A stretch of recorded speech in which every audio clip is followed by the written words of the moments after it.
Comme dirait l'autre, je crois bien que le Paris Saint-Germain a réactivé son mode Ligue des Champions après quelques semaines un peu plus mouvementées. Victoire 1-0 du PSG à Arsenal. Voilà de quoi débriefer tout ça ensemble avec le sourire, avec Mehdi à Paris et avec Joe à Londres. En général, en 2025, quand Joe va en Angleterre, ça se passe bien pour Paris. Ouais. Je vous fais le petit programme et juste après, je vous donne la parole, messieurs. Vous connaissez la recette. On va commencer dans un premier temps à donner notre feeling, notre analyse sur la rencontre. Est-ce que Paris a livré le match parfait du côté de Londres? Est-ce que Paris était meilleur qu'Arsenal, au-delà même du score? Et puis on fera un petit crochet sur les individualités, avec les analyses détaillées, les statistiques grâce à notre sponsor du jour, Match en direct. On en reparlera juste après, mais voilà, vous connaissez l'appli référence pour toutes les stats, toute l'actu de vos clubs préférés, le lien est dans la description. Et puis enfin, ouverture sur la semaine prochaine, sur le match retour. Est-ce que Paris est bien embarqué pour aller en finale? Mais juste avant de commencer, il nous faut une pluie d'abonnements. Si vous abonnez, le PSG gagne. Si vous abonnez, Marco Asensio marque pas. Si vous abonnez, L'Oréal est éliminé. Tout se passe comme prévu, comme dirait un certain. Donc si vous abonnez, je pense que le PSG fera le taf au match retour contre Arsenal. N'hésitez pas à vous abonner. Merci à ceux qui se sont abonnés. C'est grâce à vous si Paris a gagné. C'est grâce à vous. C'est vous qui avez marqué. Oui, exactement. Voilà. Bon, merci à vous. Il faut faire participer les gens à notre chaîne. Il faut faire participer les gens à la vie du PSG. C'est comme ça que ça marche. C'est une famille. On est tous ensemble. Dans quelques saisons, dans quelques années, vous pourrez dire peut-être, voilà, on a vécu la saison avec CS. C'était extraordinaire. Donc merci à vous pour le soutien. Objectif 115 000 abonnés. Voilà pour l'objectif final. Un petit truc aussi, merci aux gens que j'ai croisés à Londres, et les mots ils sont tellement gentils de ces gens-là et tout, à chaque fois hyper bienveillants et tout, donc merci aussi, cœur sur vous, vous reconnaîtrez, vous allez vous reconnaître les gens à qui j'ai dit, qui sont venus, et même dans les rues dans Paris, etc. Les gens vous venez, vous êtes tellement bienveillants, merci beaucoup en tout cas, vraiment immense cœur sur vous, et dans les commentaires, etc. Donc vraiment merci, et n'hésitez pas encore à vous abonner, les commentaires et tout, ça nous aide énormément, vous vous rendez pas compte, la force que ça donne à chaque fois. Voilà, c'était le petit moment émotion et on en a besoin parce que la Ligue des Champions, c'est des émotions. Le Paris Saint-Germain nous en fait vivre et je pense qu'on peut commencer le talk. Allez, Mehdi, reste bien dans les starting blocks. Je me tourne du côté de Joe qui va nous raconter sa folle soirée du côté de Londres. On s'est appelé hier et tes premiers mots au téléphone, c'était directement « Putain, je la kiffe cette équipe. Elle est héroïque. » Est-ce que tu confirmes après la nuit qui a été courte? C'était extraordinaire. C'était extraordinaire. Honnêtement, j'ai revécu, alors avec moins d'émotion, parce que Liverpool, c'était pour une qualification, mais j'ai revécu ce que j'ai vécu à Liverpool, c'est-à-dire cette équipe, et c'est le premier mot que je me disais, je me rappelle, je me disais ça pendant le match, mais je voulais pas me mettre le mauvais œil. Je me disais, demain sur la miniature, faut absolument mettre héroïque, parce qu'ils sont trop héroïques, genre ils sont incroyables, cette équipe est incroyable, quoi. Honnêtement, le début de match, les 30 premières minutes sont d'un niveau technique, physique, stratosphérique. Ils écrasent complètement dans le jeu Arsenal et dans l'intensité. Puis, ils ont réussi à faire le dos rond. Ça, on en parlera un peu plus tard dans l'analyse. Et puis, la fin de match où t'es là, où tu presque tu finis avec des regrets en te disant, mais ça aurait pu finir à 2-0, quoi. Donc, honnêtement, cette équipe, elle est incroyable. Cet entraîneur, est pour moi un des meilleurs entraîneurs du monde, vraiment, parce que ce qu'il arrive à faire de cette équipe est absolument incroyable. Et voilà, et puis l'ambiance aussi, il faut le dire. Honnêtement, j'ai fait beaucoup de stades. Il y avait une électricité dans les 5-10 minutes avant le match. C'était extraordinaire, parce qu'il y avait une sorte d'euphorie à l'Emirates. Donc les gens étaient hyper confiants, ça hurlait. Et du côté du parquage parisien, on avait en plus Javier Pastore, incroyable. Il y avait aussi une ambiance de dingue. Enfin, il y avait cette euphorie de demi-finale. Je vous jure que c'est vrai. J'étais avec mon père, comme toujours. On ne s'entendait pas. Et on se regardait, on disait, mais on n'a jamais entendu quoi ça. On ne s'entendait pas en tribune. C'était fou. Honnêtement, c'est un match mémorable. Mémorable, mais... Job's not finished, comme dirait le grand Kobe Bryant. Ça a été une grande émotion hier. Grande émotion parce qu'il y avait ce truc, tu te dis... Ouais, enfin, là, quand même, le PSG, c'est une grande équipe, quoi. C'est-à-dire que c'est pas juste sur le coup d'un soir contre Liverpool où tu te dis, bon, c'est l'histoire d'un soir. Hier, tu refais ça, encore en Angleterre, encore contre contre le deuxième de Premier League. Tu l'as fait contre le premier, là, tu fais contre le deuxième. Tu fais le même genre de match. C'est la confirmation que ce Paris Saint-Germain est une grande équipe. Vraiment. Et champion de Premier League. On a tous tapé. C'est vrai que la Farmers League, là, c'est bien défendu quand même cette saison. À chaque fois qu'ils nous voient prendre l'avion pour passer la Manche, c'est toujours pour jouer un mauvais tour. En tout cas, en 2025, à nos amis anglais. Mehdi, comment t'as vécu, toi, la rencontre, en sachant qu'on avait débriefé ensemble le match contre Arsenal en octobre dernier. 1er octobre. Et 1er octobre, et c'était une toute autre affaire. Et je me souviens qu'on avait fait toute une partie sur... Est-ce qu'il y a vraiment un monde d'écart entre le PSG et Arsenal? À l'époque, tu avais répondu oui. Qu'en est-il 7 mois plus tard? Il y a toujours un monde d'écart entre Arsenal et le PSG, mais cette fois-ci, le monde d'écart, il est en faveur du PSG. Pour moi, c'est la réalité. Mais pour rebondir sur ce que vous avez dit concernant comment vous avez vécu la rencontre, tu vois, moi, j'avais plus d'excitation, plus de joie à la fin à Liverpool que hier à Arsenal. Alors que c'était qu'un 8e de finale et qu'hier c'était une demi-finale. Parce que c'était le retour. Ce qu'a dit Joe, c'est parce que tu avais mais même la double confrontation, etc. Mais là, quand même, tu vas gagner direct en finale. Non, mais là, tu vas gagner à l'Emirates, t'es en demi-finale. Donc, factuellement, t'es plus en finale que Arsenal parce que t'as un but d'avance. Mais moi, le 8e de finale contre Liverpool, il m'a plus excité, il m'a plus enchanté que ce qui s'est passé hier à l'Emirates. Et c'est pas par rapport au football produit, etc. C'est juste que hier, j'ai eu la grosse impression à la fin du match le bon match a été fait. Tout à l'heure, tu te posais la question dans le programme de savoir est-ce que le PSG a fait le match parfait. Moi, je pense que oui. Le PSG a marqué son but. Le PSG a attaqué fort la rencontre. On l'a vu dès le coup d'envoi. Le PSG a marqué très tôt, donc a transformé ce temps fort qui était le sien lors des on va dire, les 20 premières minutes. Et après, ils ont su faire le dos rond. Mais j'ai lu beaucoup d'analyses par-ci et par-là. Et moi, je suis pas d'accord avec ce qui se dit dans la masse, entre guillemets, parce que j'ai vu beaucoup de gens dire que le PSG a beaucoup concédé, que Arsenal était en temps fort la plus grande partie de la rencontre. Et c'est le cas, parce qu'ils ont eu plus de momentum et plus de possession de balle. Mais finalement, c'est un peu... Alors, au final, c'est quand même Paris qui a 52% de possession de balle okay. sur la finalité. Mais c'est vrai qu'il y a un écart parce qu'on avait commencé avec les 35 premières minutes de grande qualité, comme tu l'as dit, avec 70% de possession. Les temps forts d'Arsenal, pour moi, c'est les temps forts les plus nuls que j'ai jamais vus, quoi. Je veux dire, j'ai pas transpiré, j'ai pas eu chaud devant ma télé, j'ai pas forcément été inquiet. Donc, les face-à-face Trossard, Donnarumma, tout ça, t'as pas... Trossard, Donnarumma, oui. Martinelli, Donnarumma, non. Tu vois, on en a parlé avec Stan en avant-match, on savait qui était Martinelli. Moi, franchement, je savais qu'il allait pas la mettre. Mais Donnarumma fait les arrêts qu'il faut. Encore une fois, il est très grand. Mais tu vois, j'ai pas été aussi inquiet, par exemple, que lors des temps forts d'Aston Villa ou lors des temps forts de Liverpool. Moi, hier, j'ai trouvé que le PSG a maîtrisé son sujet. Et c'est pour ça que, pour répondre à ta question, oui, pour moi, le PSG a fait le match parfait. Savoir faire le dos rond, c'est super important. Le PSG n'a pas été en bloc bas, le PSG n'a pas mis le bus et le PSG n'a pas encaissé là où dans les temps forts, fut un temps, t'encaissais toujours. Et quand je dis fut un temps, c'est même assez récemment contre Manchester City. Temps fort, tu prends 2 buts et on commençait tous à trembler et à se voir sortir de la Ligue des Champions dès la phase de saison régulière.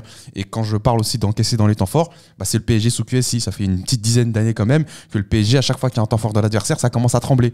Et là, ça tremble plus. T'encaisses pas contre Arsenal. Et si Donnarumma fait les bons arrêts, certes, mais moi, je trouve pas qu'Arsenal ait été si dominant que ça dans la surface du PSG. Joe, comment tu l'as ressenti depuis le stade? On en parlait un peu en off tout à l'heure. On fait une petite dédicace à ton papa avec lequel tu fais tous les déplacements. Et pour la petite anecdote, en fin de match, quand ça se tend, il stresse un peu et ne reste pas toujours dans les travées du stade. Est-ce qu'il est resté jusqu'au bout là? Écoute, bizarrement, il a été très serein. C'est ça qui est fou. Et même avant le match. Voilà, tu vois. Ah, mais justement, ça m'intéressait. Parce que si Pascal Bensadoun reste jusqu'à la fin, c'est qu'il a confiance en son équipe. Donc il avait raison d'être serein. Voilà, ouais. Alors il y a quand même, pour quand même nuancer les propos de Mehdi, il y a quand même ce but aussi de Merino qui est refusé pour hors-jeu. Il y a quand même aussi qu'on parlait de l'action de Trossard. Bon, il y a eu quand même une demi-heure, on va dire, 25 minutes plutôt, entre la 30e et la 55e minute où Paris est vraiment dans la tempête, mais ils arrivent à faire le dos rond et ils arrivent à garder le score, quoi. Et ça, c'est pour ça que je parle encore de ce côté héroïque. C'est que pour le coup, ils font le dos rond, ils arrivent à laisser passer la tempête. C'est très compliqué.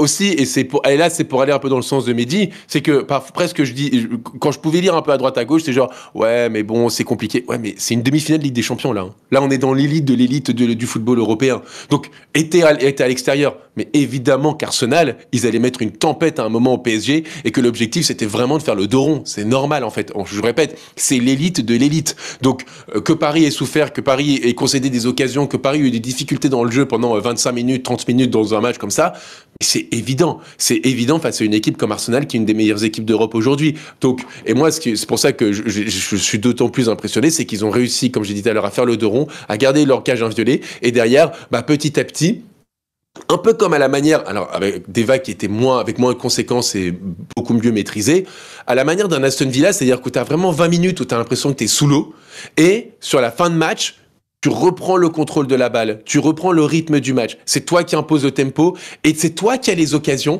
Et presque à la fin, tu te dis, comme contre Aston Villa, où tu te dis, ce match avec les occasions loupées, il aurait pu se finir à 3-3 ou 4-3 pour le PSG. C'est un peu pareil où tu te dis, ce match finalement, il aurait pu se finir à 2-0.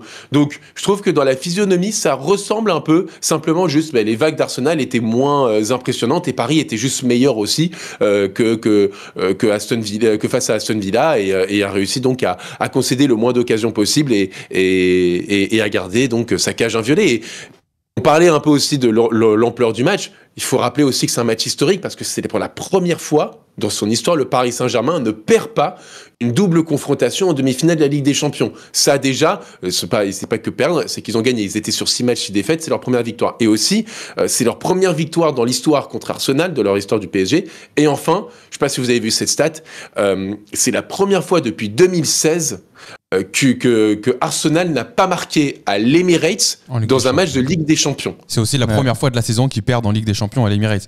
Donc c'est la première fois, même au-delà de ça, depuis 2017. Ouais, en sachant qu'il y a eu beaucoup d'années où ils ont fait de l'Europa League, mais tu vois, cette saison, comme tu l'as dit, et la saison dernière, ils n'avaient pas perdu.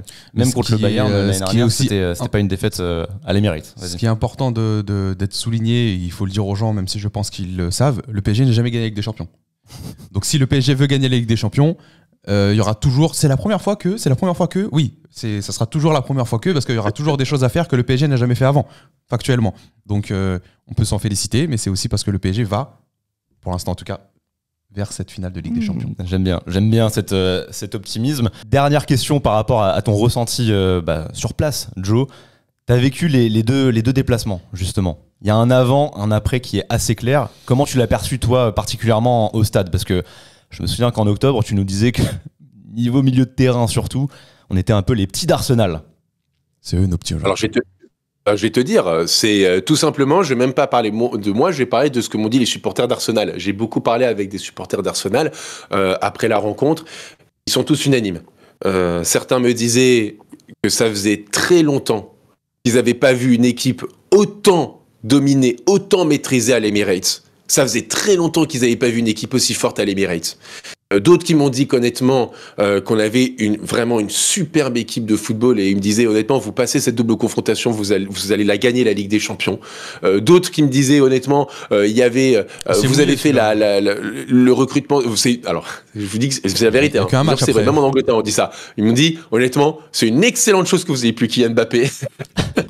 Ça. Et toutes les stars, parce que vous êtes trop focus pour essayer d'avoir les stars, alors que vous avez les plus gros talents en France et dans la région de l'Île-de-France et avec un grand entraîneur. Et honnêtement, vous avez une équipe qui est monstrueuse. Honnêtement, les supporters d'Arsenal aussi étaient, en tout cas ceux que j'ai pu voir et interroger autour du stade, ils étaient impressionnés par cette équipe du Paris Saint-Germain, par la maîtrise de cette équipe, par la qualité technique et physique de l'équipe du PSG.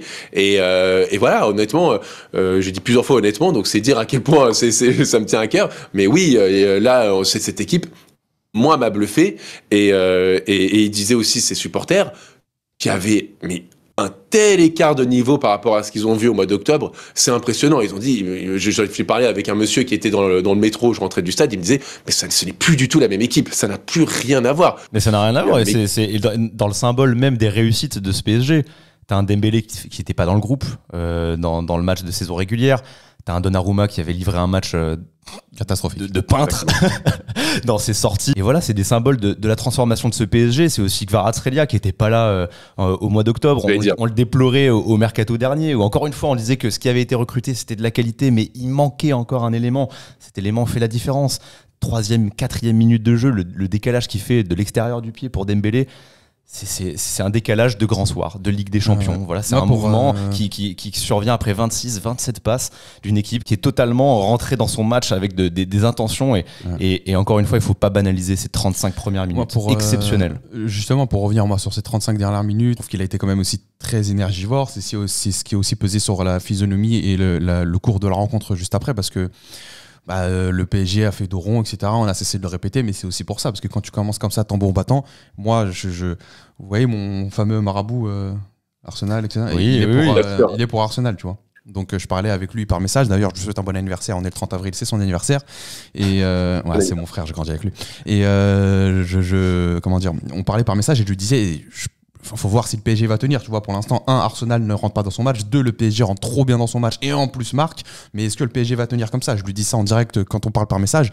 Et après, il se trouve que le PSG ne tient pas, entre guillemets, mais en tout cas ne tient pas cette cadence-là qu'il a eu pour débuter la rencontre. Et moi, je trouve que c'est normal parce que le pressing, on allait vraiment chercher très haut les joueurs d'Arsenal. Quand t'as le ballon et que tu redoubles d'efforts dans tes déplacements, Doué entre les lignes, Dembélé entre les lignes, il décroche, ça bouge partout, ça permute entre Dembélé et Doué et Gvara en première période, il me semble, au moment où Gvara se retrouve à droite. Quand tu bouges comme ça sans ballon et avec ballon, ça demande beaucoup d'efforts. Et quand t'as pas le ballon, tu vas chercher Arsenal très haut. Donc voilà, tout ça c'est très énergivore. On le sait, on n'apprend rien, il n'y a rien de révolutionnaire là-dedans, mais en tout cas c'est ce qui fait aussi que sur le plan physique, t'assumes pas forcément et donc à un moment donné, tu lèves peut-être un peu le pied, tu perds aussi peut-être un peu de qualité technique et ça donne pas mal de ballons perdus et ou dégagés. Donc après, Arsenal pousse aussi parce que moi, quand je vois le début du match, franchement, je me dis mais qu'est-ce que fait Arsenal là? Mais qu'est-ce que fait Arsenal? Tant mieux, hein, mais qu'est-ce que fait Arsenal, tu vois? On les a vus perdus. Je sais pas si tu as cette image en tête de Odegaard qui demande des solutions. Qui demande à Rice. Ils sont à l'arrêt sur le pressing. Ils savent pas comment se coordonner. Parce que le choix de mettre Doué, ça t'amène un homme de plus capable d'évoluer au milieu de terrain, de faire le surnombre. Parce que les consignes données à Dembélé, ça, pour le coup, on l'a vu depuis la saison dernière contre la Real Sociedad, il s'intègre parfaitement dans un cœur du jeu, il peut parfaitement décrocher et jouer dans l'axe, donc ça te met un surnombre. Donc Arsenal s'attend à jouer contre 3 voire 2 milieux de terrain parce que tu as Doué quand même qui est très offensif. Au final, tu te retrouves face à 5 mecs au milieu de terrain, donc ça va partout, ça bouge partout. Mais c'est très énergivore et ça pèse sur la physionomie du match selon moi en tout cas, et c'est ce qui fait que le PSG se retrouve à devoir faire dos rond, pas à totalement défendre, parce que moi j'utiliserai pas le mot de parquer le bus. Pour moi, le PSG n'a pas parqué le bus. Il y a un bloc qui était un peu plus compact, qui était un peu plus bas et un peu plus médian, mais que c'était pas un bloc bas non plus devant la surface et devant les assauts d'Arsenal. Mais c'est là où on peut aller. C'est logique en tout cas. Je voulais juste expliquer ce truc de Arsenal qui a eu cet temps fort. Moi, je trouve que c'est logique. Quand tu démarres comme ça le match du côté du PSG, tu vas pas tenir les 90 minutes comme ça. C'est logique et même je trouve que ça va dans le sens de ce qu'on disait. Paris a réussi son match parfait. Je ne sais pas, on peut toujours nuancer, contraster tout ça, mais Paris a réussi son pari.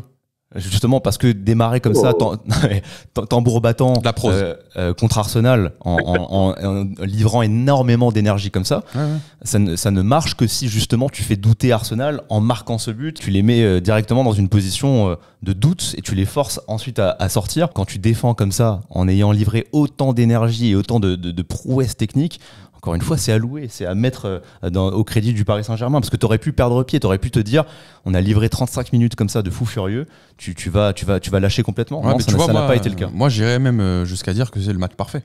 Le PSG a fait le match parfait parce que le PSG a marqué et que le PSG aujourd'hui, à l'extérieur, a pris un but de retard. Je pense que si le PSG n'avait pas marqué, était sorti à 0-0 et avait géré ses temps forts, temps faibles comme il l'a fait hier, mais sans le but, ça aurait été un bon match, ça aurait été une bonne opération. Tu fais 0-0 à l'extérieur, après tu les attends chez toi à domicile. Là, tu as marqué dans ton temps fort et tu te retrouves avec un but d'avance à l'extérieur en n'ayant pas encaissé. Pour moi, c'est le match parfait. Après, ça aurait pu être mieux si Gonzalo Ramos faisait autre chose que des pointards dans la surface. Sachant qu'il a dit en interview après le match, c'est un menteur. J'aurais refait le même geste. On lui a même pas posé la question. On lui a même pas dit t'aurais fait la même chose si t'avais 2 fois la même occasion. Il a dit oui direct. On lui a même pas posé la question. Il a dit oui, j'aurais fait pareil. Non, mais ça veut dire parce qu'il sait qu'il aurait pas dû faire pareil. Tire normalement, sois normal à un moment donné. Il est tout seul. C'est un geste qui travaille apparemment. Là. En plus, il a dit c'est un geste que je travaille à l'entraînement. Genre, t'as l'entraînement, tu travailles tes pointards. Mais Lucien Riquet va te rattraper par les oreilles, il va te virer du campus. Qu'est-ce que tu me racontes? Tes pointards vilains là.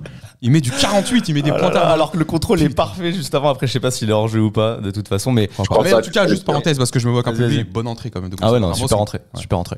Mais c'est pour ça qu'il y a toujours, tu peux chercher le plus, tu peux nuancer, tu peux te dire tu pouvais sortir encore à 2 ou 3-0 et là vraiment livrer un match historique, tu vois, même avant le match retour. Mais il faut vraiment pas banaliser ce qui a été fait. Et Quel que soit le résultat du match retour. Dernier truc c'est sur fou ce qui a été fait. sur la physionomie du match, le PSG a bien démarré. Ensuite, a levé le pied, selon moi en tout cas, logiquement, parce que fatigué, parce que débauche d'énergie. Mais tu regardes, Arsenal lâche le dernier quart d'heure, les 10 dernières minutes, parce que si ils ont lâché beaucoup d'énergie. Et je trouve que c'est normal. C'est l'histoire d'un match, c'est des momentum. Tu peux pas contrôler 90 minutes. Arsenal n'a pas pu contrôler tout le reste de la rencontre. Donc les 10-15 dernières minutes, pour moi, ils sont en mettre en faveur du PSG. Bah, ça avait vraiment une allure de match à haute intensité de Ligue des Champions. Et ce qu'on se disait avec Joe au téléphone hier soir, c'est que ça nous rappelle un peu la bataille de boxe livrée à Liverpool. C'est vraiment sous différents momentum, sous différentes phases. Et à chaque fois, Paris a su s'adapter, prendre le pli de la physionomie de l'instant T. Chacun son momentum, et qu'est-ce que tu vas faire du tien, qu'est-ce que tu vas faire de celui de ton adversaire. Et c'est pour ça que je dis que c'est un match parfait. Dans le sien, le PSG a mis 1-0. Et dans le reste, n'a pas encaissé. Et on aurait pu mettre 2-0 parce qu'effectivement, comme Joe l'a dit tout à l'heure en préambule du talk, c'est limite à la fin, tu te dis putain, on aurait pu partir avec 2-0 et tu peux avoir quelques regrets. Donc pour moi, c'est le match parfait. Effectivement, je trouve que dans quand on comparait avec ce match de Liverpool, il y a beaucoup de similitudes jusqu'au même au but, quoi. Tu vois, le but dans sa construction ressemble énormément aussi au but inscrit par le Paris Saint-Germain à Liverpool, avec cette passe qui casse 3 lignes de Nuno Mendes qui va trouver un joueur dans l'axe. Le joueur de l'axe va Dembélé, c'est le même. Temporiser, décaler sur un ailier. L'ailier va aussi déborder, centrer en retrait et marquer, quoi. C'est le même genre de but, quoi. Donc il y a pas de hasard. C'est que tu vois que c'est quand même bien travaillé, ce genre de phase de jeu. Et à chaque fois, ça fait mouche pour le Paris Saint-Germain, quoi. Donc je trouve que la comparaison, elle est poussée jusque là pour le PSG dans cette double confrontation avec celle de Liverpool, où vraiment on a vu beaucoup de choses communes. Et cette équipe, elle est impressionnante. Et là, j'ai par exemple sous les yeux un article du Télégraphe, donc il y a un média quand même excellent, un journal extrêmement sérieux en Angleterre, qui dit c'est une excellente équipe d'Arsenal. Malheureusement, elle semble avoir rencontré l'équipe la plus exceptionnelle d'Europe cette année, et peut-être même bien plus. C'est dire, comme je vous l'ai dit tout à l'heure, le respect qu'a l'Europe entière pour le Paris Saint-Germain, parce que j'ai l'impression d'entendre les mêmes discours à chaque fois après chaque adversité, chaque adversaire qui rencontre le PSG, ils ont toujours ce même discours. Mais je veux quand même rappeler, ce n'est qu'un match aller. C'est pas fini. Au moins, Liverpool, c'était un retour. Là, c'est un aller. Il y a encore un retour au Parc des Princes. Pour le coup, je sais pas si Arsenal a été excellent. J'aime bien le Télégraphe. On lit tous les matins et tout, respect, mais je sais pas si Arsenal a été excellent. Tu vois. Je suis même presque assez déçu quand même de ce qu'a proposé Arsenal, tu vois, quand tu regardes que... Ouais, mais Mehdi, ça me rappelle de ce que tu me disais après le match contre Liverpool. Tu avais tenu le même discours, je me rappelle, après le match aller, en me disant, je m'attendais à un sommet européen et finalement j'ai été déçu de Liverpool. Ouais. Ou alors, et ça c'est pas toi, beaucoup de personnes disaient après le match d'Aston Villa, ouais, quand même, on s'attendait à un gros match, on a Emery, mais Aston Villa est complètement passé à côté de son match. Je l'avais dit aussi pour Aston Villa. Est-ce qu'à un moment aussi, il faut pas juste dire que peut-être ces équipes sont moins fortes parce que le Paris Saint-Germain les rend moins forts, parce que le Paris Saint-Germain arrive à les étouffer, arrive à pousser, à montrer les petites carences qu'ont ces équipes, et de l'autre côté, le PSG arrive à profiter de ça pour montrer qu'elle a une meilleure équipe. C'est tout le sens de mon propos. J'ai l'impression, et sans dire que c'est toi, mais juste parce que je l'ai entendu beaucoup hier dans les médias. Parce que quand je dis Arsenal, quand je dis que je suis déçu d'Arsenal, il y a virgule et la suite de la phrase. Et la suite de la phrase, c'est Arsenal, pourquoi ils ont été décevants ? Parce qu'il y a un adversaire, c'est logique. Voilà, moi, c'est tout le sens de mon propos. Parce que... Si Liverpool a été décevant, c'est aussi parce qu'il y avait le PSG, et Aston Villa, c'est la même chose. Je pense qu'Unai Emery, quand il fait face à Luis Enrique, il s'attend logiquement à déployer ce qu'il fait depuis le début de saison, qui est vraiment pas mal en première ligue, notamment pour une équipe du rang d'Aston Villa. Mais quand tu fais face à Luis Enrique et au PSG, voilà, tout le monde a un plan avant de se prendre à l'uppercut. De toute façon, les amis, on va revenir là-dessus dans la dernière partie sur l'ouverture. On s'appuiera sur ce qui a pu être montré de la part d'Arsenal, bien, mauvais, pour anticiper le match retour. On va donc passer aux individualités de la rencontre, si vous le voulez bien, en s'appuyant à chaque fois sur les stats de notre partenaire du jour, Match en direct. On le rappelle, appli de référence, si vous voulez tous les scores en direct, vraiment à la seconde, si vous voulez activer, pas activer les notifs selon le match, c'est vous qui voyez. En tout cas, c'est votre compagnon idéal pour suivre l'actualité de votre club préféré. Voilà, toute l'actu, toutes les stats. Donc un grand merci à Match en direct, le lien est dans la description. Voilà, c'est gratuit. Et donc par exemple, pour les individualités de la rencontre, on a Vitinha qui a été élu homme du match UEFA. Ouais. Est-ce que ça vous va ou pas ? Est-ce que vous en avez un autre en tête ? Rapidement, ça me va pas. Ça te va pas, Joe? Écoute, moi je pensais effectivement à un autre joueur, et même Vitinha pensait à un autre joueur, puisqu'on l'a vu sur la photo qu'il a mis sur Instagram. Il a donné son trophée d'homme du match à Donnarumma, effectivement, et c'est bien que t'en parles, parce que effectivement sur sur match en direct, quand on voit les notes des joueurs, eh bien Gigio Donnarumma a eu 8,3 et Vitinha a eu 6,8. Donc pour eux aussi, Donnarumma a été le meilleur joueur du match, et en plus c'est la meilleure note du match. Est-ce que vous avez son nombre d'arrêts en tête? Est-ce que vous pouvez l'imaginer si vous n'avez pas encore regardé sur match en direct, bien sûr? Moi, j'ai pas encore regardé sur match en direct, et comme ça, je te dirais entre 5 et 6. Eh ben c'est 5 arrêts, donc 5. t'es dans le bon, avec 4 arrêts dans la surface. Voilà, 4 et dans la surface. tu peux voir les ballons touchés pendant le match. Voilà, t'as des petits points, t'as des petites heatmaps qui sont très précises. Ouais. Tu peux voir notamment que Donnarumma a touché 4 ballons en dehors de la surface. Ce qui montre à quel point il est aussi sollicité et à quel point il est en confiance. Un stade de fou furieux aussi, c'est sur l'arrêt de Leandro Trossard. Je sais plus quel média italien a sorti son temps de réaction entre la frappe de Trossard et l'arrêt de Donnarumma. Il y a 0,44 secondes. Il fait 2 mètres. Il est parti en 0,44 secondes au sol. Exceptionnel. Alors que 0,44. Il faut bien répéter pour les gens. Attends. Ne démarre pas ta phrase comme ça. Arrête-toi un peu sur les 0,44 secondes. Il fait 2 mètres. Il est parti en 0,44 secondes au sol. Il fait 2 mètres. Partir en 0,44. Après le 70-30 de Mehdi, on aura une nouvelle expression. Partir en 0,44. Mais moi, je vais juste dire un truc très simple sur Gianluigi Donnarumma. Il faut dire un truc très simple. Moi, mon avis est très tranché là-dessus. Je pense que c'est le joueur le plus important en 2024-2025 de la saison de Ligue des Champions du PSG. Je pense même que c'est le joueur qui a le plus gros impact sur son équipe de la Ligue des Champions, toute équipe confondue. Alors qu'on parle d'un joueur qui justement était décrié comme n'étant pas ce joueur, mais au final, ce pilier sur lequel il fallait s'arrêter. Il te sort d'affilée 10-0 contre Brest, c'est-à-dire 2 clean sheets.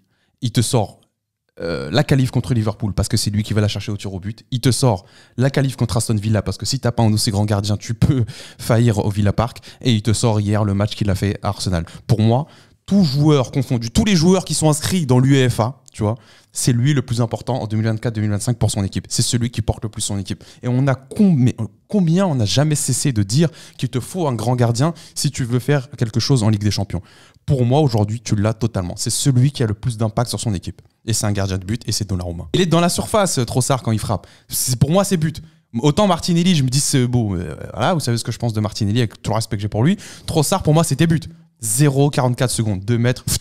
Et justement, ce type d'arrêt même est à l'image de sa progression, parce que Donnarumma, des ballons, tu sais, qui passent entre son bras et son corps, il y en a eu contre Nice récemment, beaucoup trop avec le Paris Saint-Germain, où justement on se dit il est trop grand. Même parfois je me disais, bon, je suis pas un expert du poste de gardien, mais à mon humble échelle, je me dis parfois mets le pied et un petit réflexe, tu vois, à la Manuel Neuer, et ça on le voit jamais.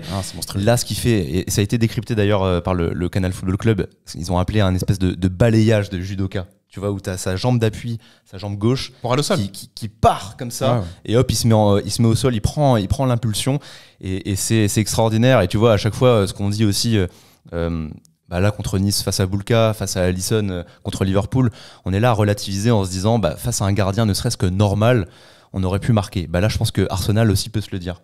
Ils sont tombés face à un très grand gardien. Et c'est le lot des grandes équipes qui veulent de grands parcours en Ligue des Champions, comme tu l'as dit, Mehdi. Est-ce que tu l'as vécu comme ça aussi, Joe, j'imagine?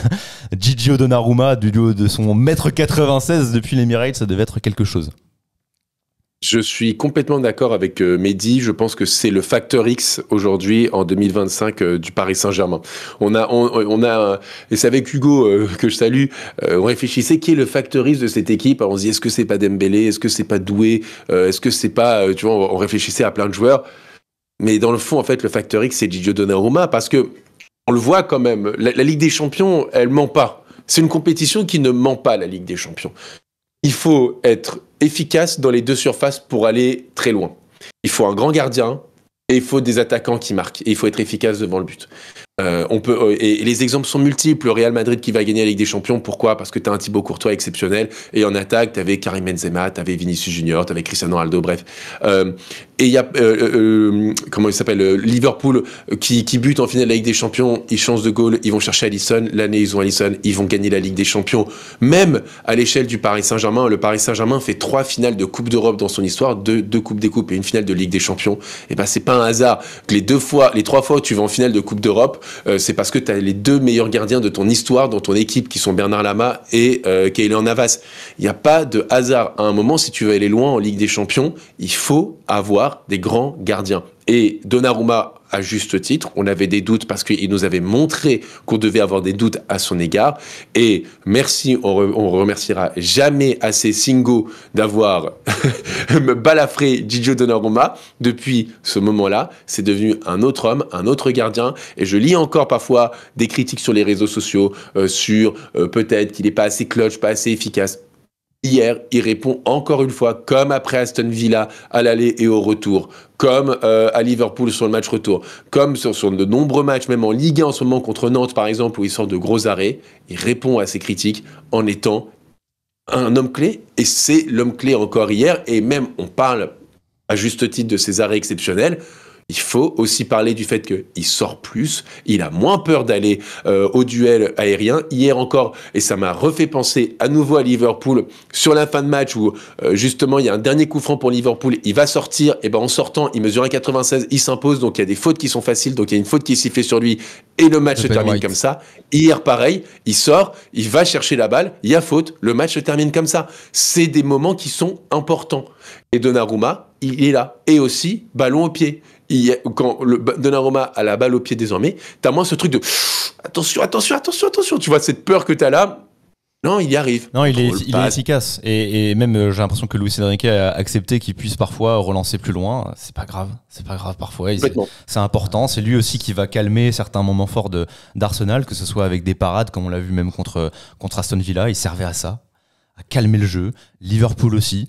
Le vice, tu vois, quand il avait feinté d'avoir des petites courbatures, des petites crampes, bah hier c'est pareil. Quand tu le rappelles, sur corner, il a un petit contact. Là où je pense que ces dernières années, il aurait forcé sa sortie, il aurait pu se vautrer, il aurait pu y avoir un but casquette. Bah là non, il assume son truc. Il y a contact, t'es vicieux, t'as de l'expérience, tu restes par terre. Voilà, c'est comme ça que ça se passe. C'est ce qu'il aurait dû faire face à Benzema et il l'a dit lui-même, il l'a reconnu. Le truc assez parlant, c'est aussi un détail, mais la célébration de César maintenant. Tu sens quand même qu'il est en pleine confiance et il en a conscience. Il a même une célébration, tu vois, pas iconique, mais algérienne.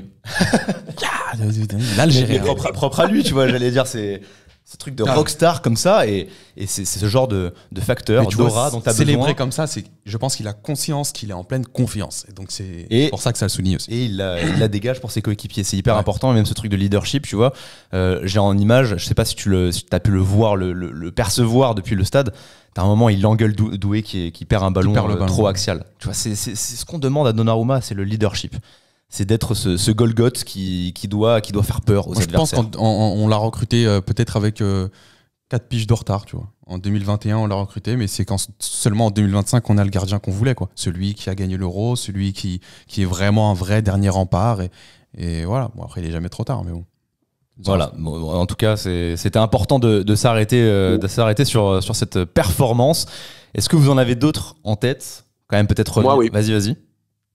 J'ai 2 joueurs, pour être plus précis, parce que on a parlé de Vitinha qui, attention, a mérité le fait de l'homme du match. Je pense que je l'aurais donné à une autre personne, mais je suis content parce qu'il a répondu aussi aux quelques critiques qu'il y a pu avoir à droite à gauche, sans commentaire là-dessus. Mais j'ai envie de parler de Neves et de Fabian Ruiz. Et j'invite à voir les gens avec l'application justement Match en direct. Le lien est dans la description. Vous en avez l'habitude, ça nous aide, ça vous aide, ça aide Match en direct. Donc tout le monde est content. Et je peux vous dire que là, il y a l'étima précise de Fabian Ruiz et de Joao Neves. Les 2 autres compères du milieu de terrain, c'est impressionnant.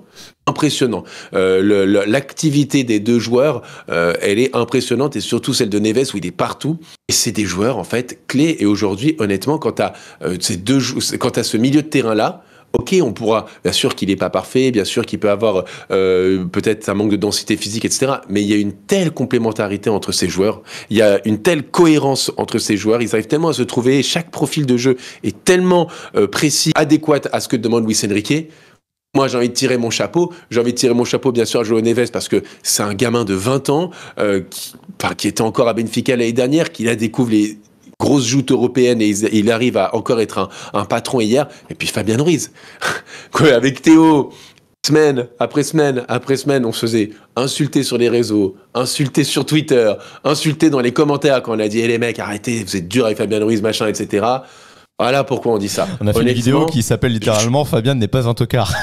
Quand même. Voilà, exactement. Et honnêtement, quand tu vois le match de Fabien Ruiz, quand tu vois son impact sur cette année 2025, que ce soit contre Liverpool, que ce soit contre Aston Villa, que ce soit encore hier, l'activité qu'il a, c'est le Fabien Ruiz qu'on voit avec l'équipe d'Espagne, et c'est un joueur clé dans une équipe. C'est un joueur clé, Fabien Ruiz. Honnêtement, je suis désolé, c'est un joueur clé. C'est un joueur qui court beaucoup. C'est un joueur qui arrive à jouer aussi vers l'avant, qui arrive à toujours tenter. Alors effectivement, parfois c'est pas très esthétique, mais c'est un joueur quand même qui a une certaine technique. Ça, on peut pas dire le contraire.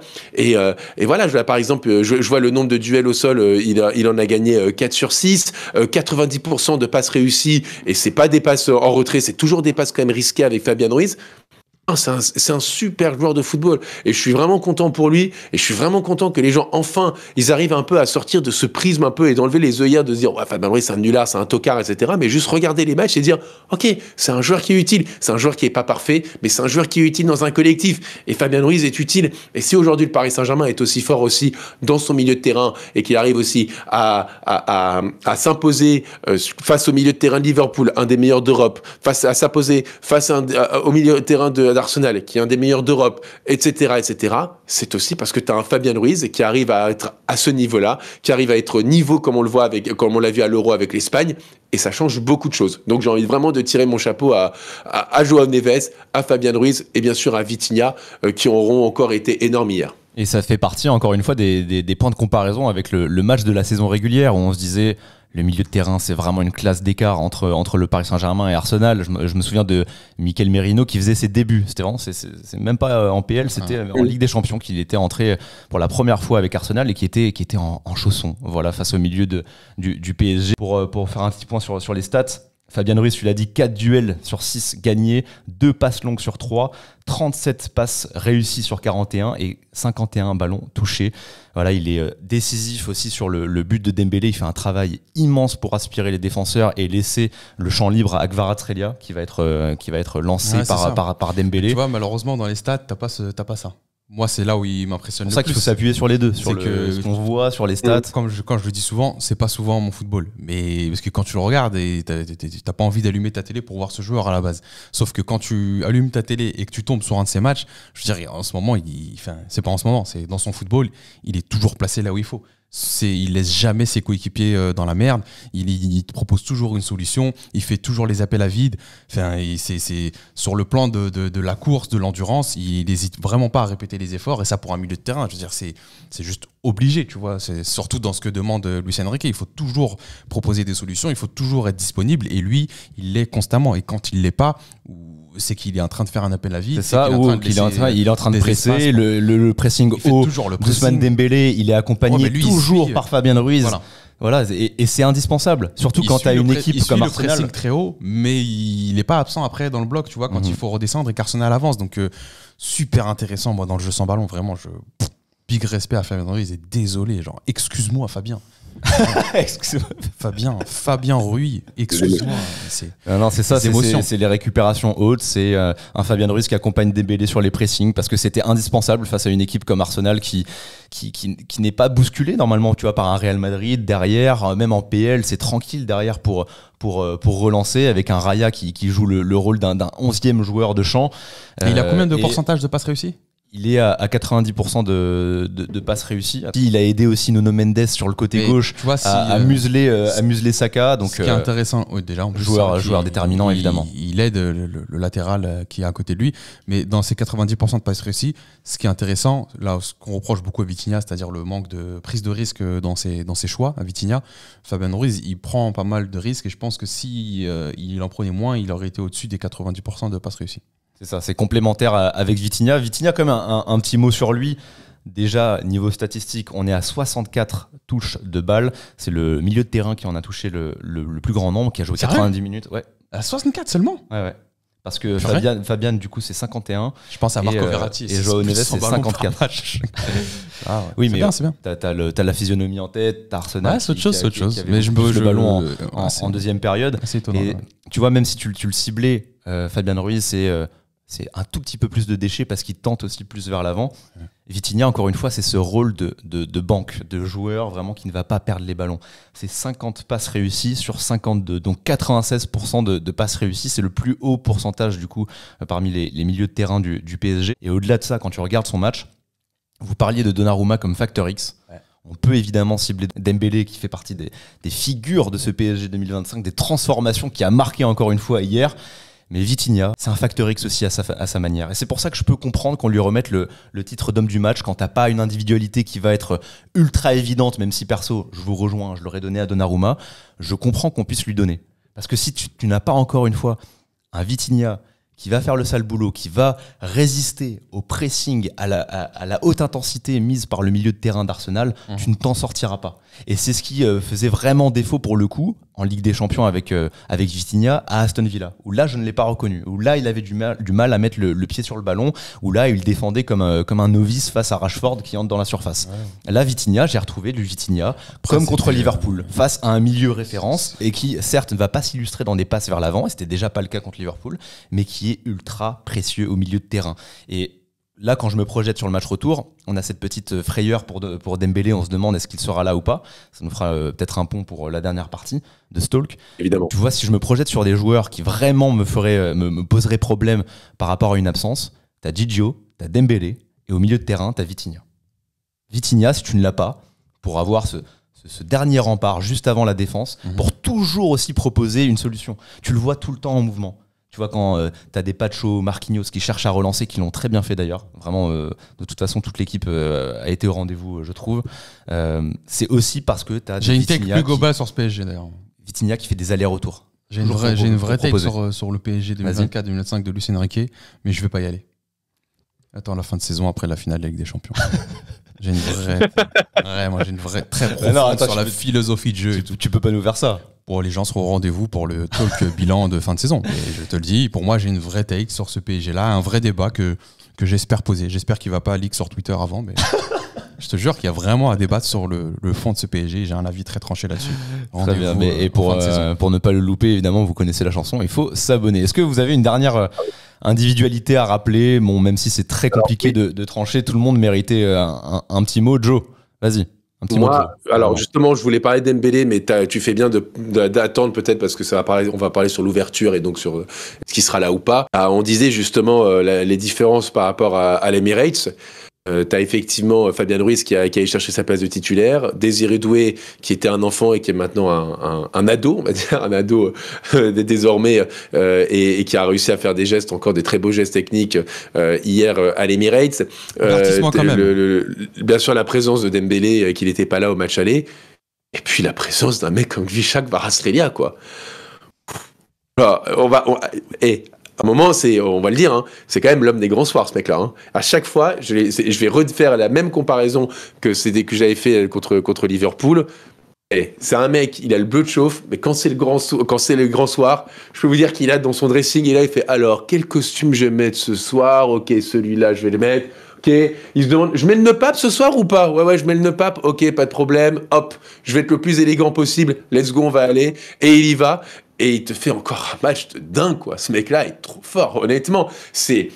On parlait des facteurs X à l'heure avec Donnarumma et tout ça, mais lui aussi, c'est l'arrivée de Gvichak Kvaratskhelia. Alors, j'entendais ça, des gens qui disaient, bah oui, c'est bizarre, on voit plus Kanguinli dans l'équipe, on voit plus Kanguinli.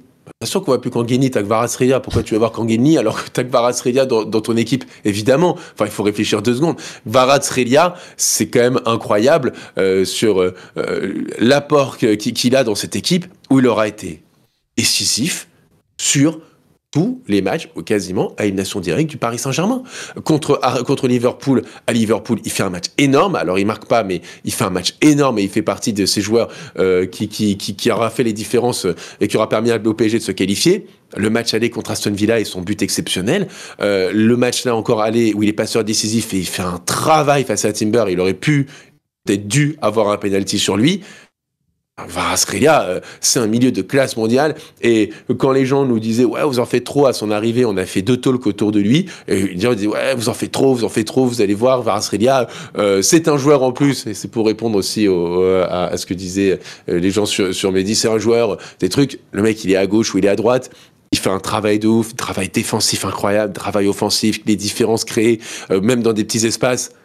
Honnêtement, Kvaratskhelia, incroyable. C'est vraiment un sacré joueur de football qu'a le Paris Saint-Germain. Et je le répète, plus les matchs avancent, plus je comprends pourquoi c'était le chouchou des supporters napolitains et qu'il est appelé Kvaradona, quoi. Moi, c'est mon football.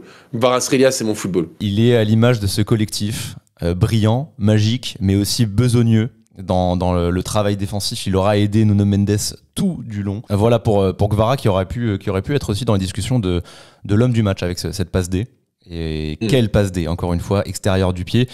Et vraiment sur le geste en lui-même, je trouve que ça explique aussi peut-être pourquoi Timber joue mal le coup. Il amène ce ballon sur la conduite de balle extérieure du pied, tu t'attends pas forcément à une passe en fait à ce moment-là. Tu t'attends à ce qu'il crochette, à ce qu'il revienne peut-être comme il en a l'habitude de faire pour se réaxer, pour frapper, mais tu t'attends pas à une passe. C'était complètement imprévisible, mais comme son crochet sur Disasi sur le but contre Aston Villa, aussi personne ne voyait ce crochet. Dans la technique de crochet et de dribble, c'était tellement imprévisible, et en fait c'est un joueur qui est tellement imprévisible, qui est tellement dur à lire pour des défenseurs adverses, que c'est pour ça que c'est un danger permanent. Donc c'est pour ça que derrière, en fait, il arrive toujours à se créer des situations ou des dangers, que ce soit par des actions individuelles, comme le crochet sur Disasi et sa grosse frappe derrière, ou le but qui marque contre aussi Liverpool, qui est sur un demi-mollet où il est hors jeu, comme même le penalty où il passe entre 3 joueurs quand même,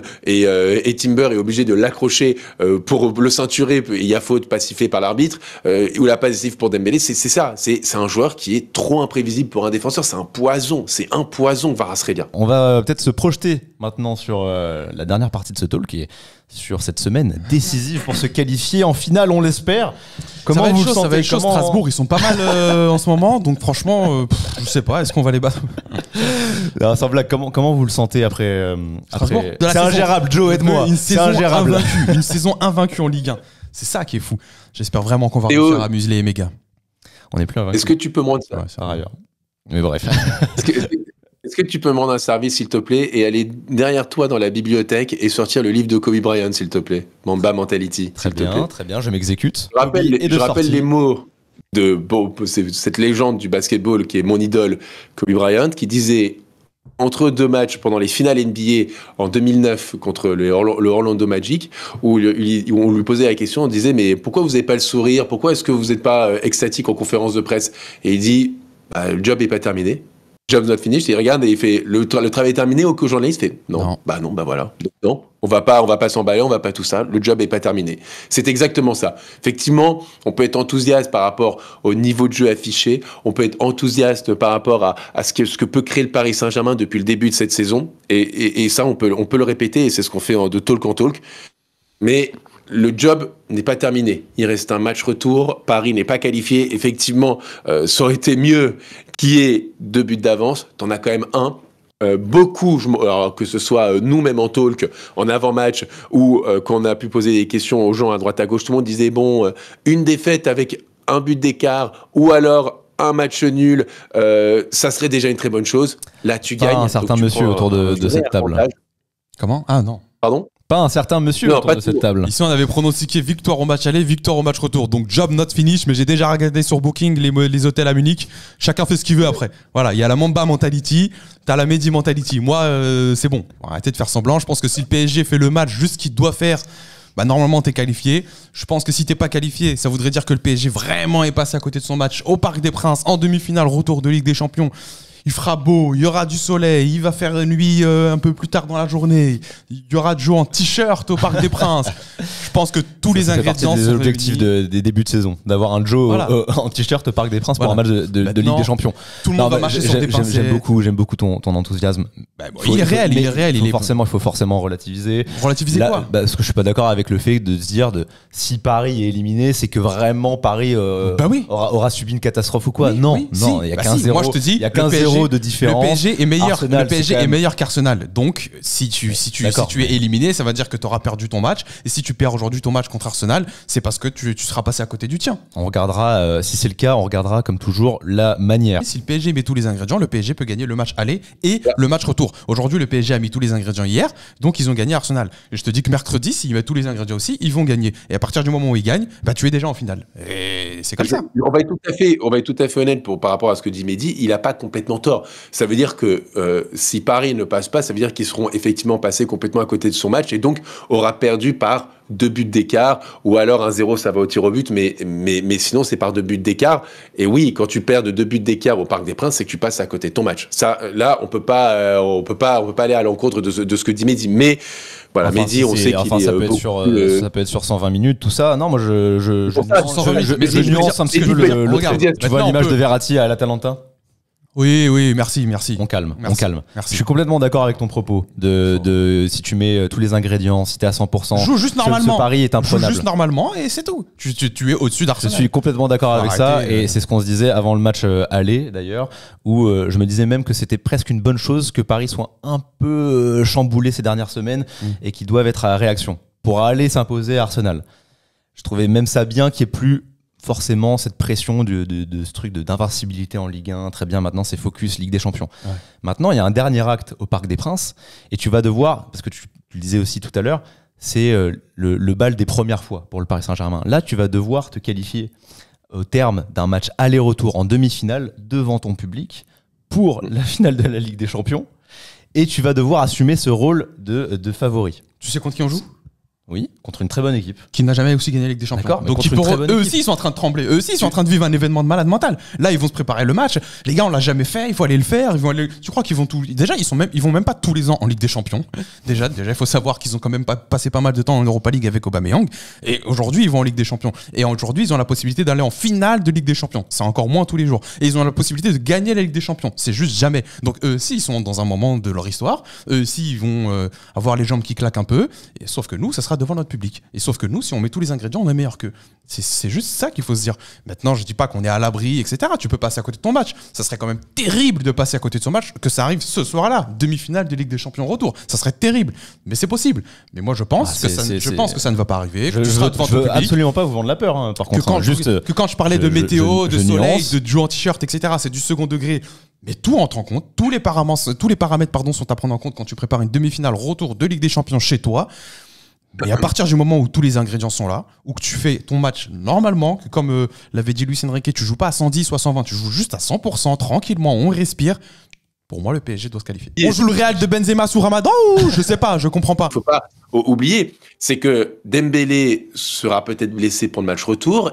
Il y aura le retour de Thomas Partey du côté d'Arsenal, donc ça sera aussi peut-être une autre équipe. Attention, du côté du PSG, il te manque ton leader quand même qui est Dembélé, ton buteur contre Liverpool au retour, contre Arsenal à l'aller, ton passeur décisif contre Aston Villa à l'aller et au retour. Donc quand même vraiment ton joueur clé, il pourrait manquer. Et de l'autre côté, Thomas Partey, c'est un vrai gros retour pour Arsenal. Donc attention aussi là-dessus.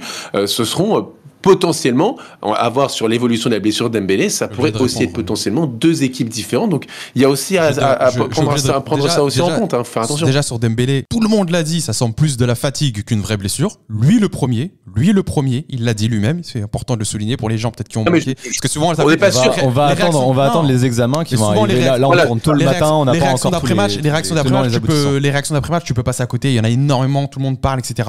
Ousmane Dembélé a parlé hier. Fabrice Hawkins l'a relayé. Journaliste très sérieux, Ousmane Dembélé a dit c'est rien, ça va.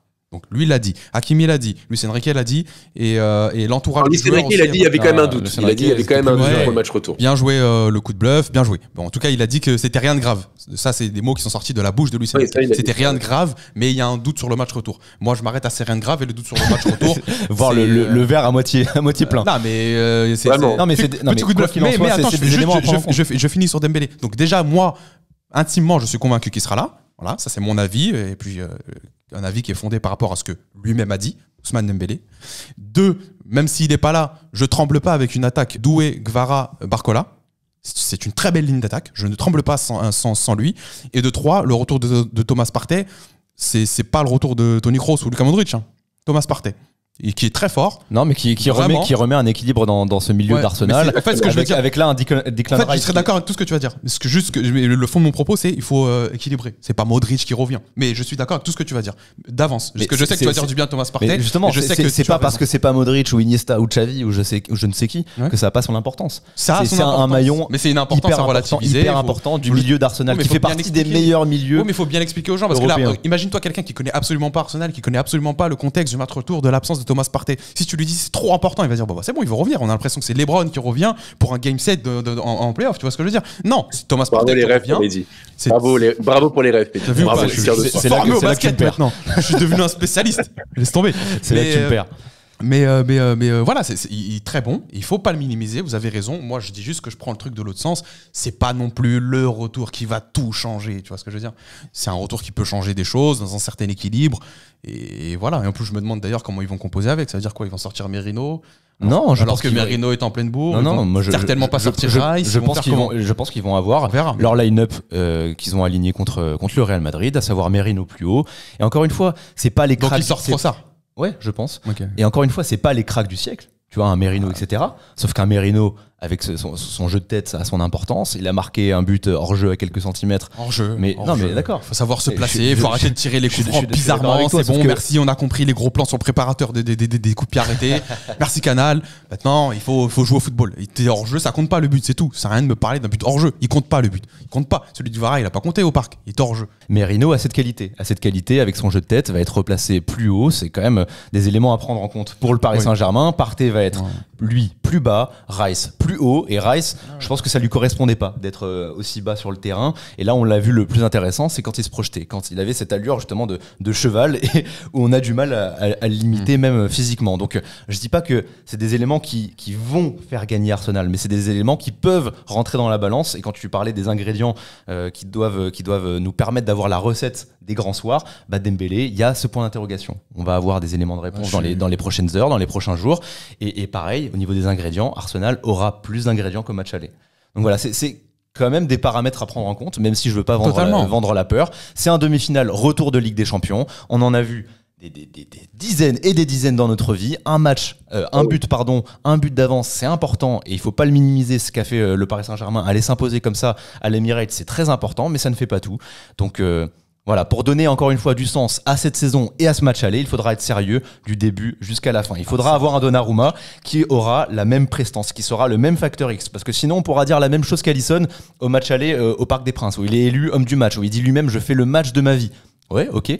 Sauf que maintenant, on se souvient de qui? On se souvient de Donnarumma, du match retour. Parce que c'est le match retour qui donne vraiment la couleur et le souvenir qu'on va avoir de cette double confrontation. Totalement. Donc maintenant, on reste le match sérieux. Retour face à une équipe qui est moins expérimentée que toi, face à une équipe qui va jouer à l'extérieur, normalement... Non, il faut les regarder dans les yeux. Il ne faut pas les surestimer, il ne faut pas les sous-estimer non plus.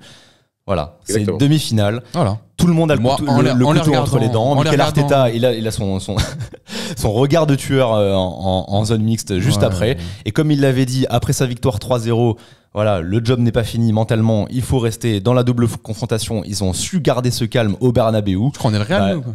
Mais non, mais justement, nous, il faut avoir la posture d'Arsenal qui avait gagné au match aller. Et se dire, pendant une semaine, on reste lucide. Voilà, il y a ce match contre Strasbourg, on va faire un peu tourner. Encore une fois, c'est peut-être pas plus mal que t'aies plus cette pression de l'invincibilité. Contre Strasbourg, il y a Malik Bentala qui a annoncé au milieu de terrain, là, ça va être terrible. Mayoulou capitaine. Donc, et puis, il y a autre chose, Théo, et je te rejoins parfaitement, c'est le truc de se dire que c'est pas fini, il y a un match retour. Et je pense que aussi, ce qui s'est passé à Aston Villa doit interroger les joueurs parisiens et le PSG pour se dire pas de calcul. On n'est pas là à essayer dès le début, essayer de perdre du temps, attention, non, jouez votre jeu, jouez à 100%, jouez comme vous savez jouer. Vous ne savez pas gérer cette équipe et c'est pas grave. Cette équipe ne sait pas gérer. Cette équipe est très forte quand elle ne calcule pas, quand elle joue son jeu à 100%. Et c'est ça va être ça aussi, mais de toute façon, on aura un talk d'avant-match pour le faire. et je préviens tout de suite, faut pas qu'il y ait ce truc de on va les prendre en contre-attaque, ils vont mettre une sauce. Non, il faut y aller. Il faut jouer son jeu à 100%, et si tu joues ton jeu à 100%, voilà, tu pourras le faire. Donc ça va être les attitudes des deux équipes, l'attitude d'Arsenal à voir comment ils vont être sur le match retour, l'attitude aussi du Paris Saint-Germain, comment gérer cette pression, parce qu'ils sont à 90 minutes pour l'histoire, en tout cas une deuxième finale de Ligue des Champions de son histoire, face à ton public, c'est quelque chose d'historique pour tout le monde. Ça va être quelque chose d'historique aussi pour la chaîne, ça va être incroyable, mais voilà, mais pour le coup, donc c'est pour ça que je dis, allez, ce n'est que la mi-temps de cette double confrontation, tu as parfaitement abordé ta première mi-temps, il reste une deuxième mi-temps. Il faut pas calculer, il faut jouer de la même manière, c'est tout. Je veux les voir avec la même attitude, mais du coup à plus grande échelle que ce qu'ils ont proposé contre Stuttgart pour se qualifier en janvier, où un match nul aurait pu suffire. Mais non, ils y sont allés, vraiment tambour battant, on va chercher les corners, on va multiplier les occasions, on va avoir un Donnarumma qui aussi, ça va s'ajouter à la liste de matchs que tu as cité tout à l'heure, où il a été un facteur X, il fait un arrêt extraordinaire sur lequel tu as un but juste après du Paris Saint-Germain.